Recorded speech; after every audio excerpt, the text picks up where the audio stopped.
డింపుల్ బేటా పెద్దదాని అయిపోయినావు. ఇక్కడ నుండి నీ రెక్కలతో నువ్వే ఎగుడు మొదలు పెట్టాలి.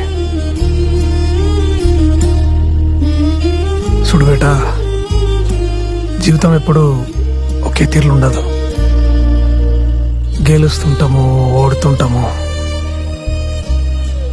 గెలిచినప్పుడు మాత్రం అందరు నీతోనే ఉంటారు బేటా, కానీ ఓడిపోయినప్పుడు ఎవరిని పక్కకు రారు.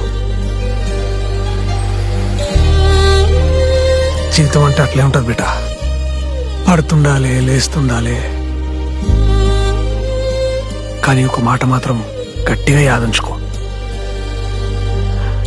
రేపొద్దుగాల నువ్వు నాతో ఉన్నా లేకపోయినా, అసలు ఈ దునియా మొత్తం నేను తప్పన్నా, నీ పక్కన అండగా ఎప్పుడు ఈ నానుంటాడనే విషయం గట్టిగా యాదించుకో.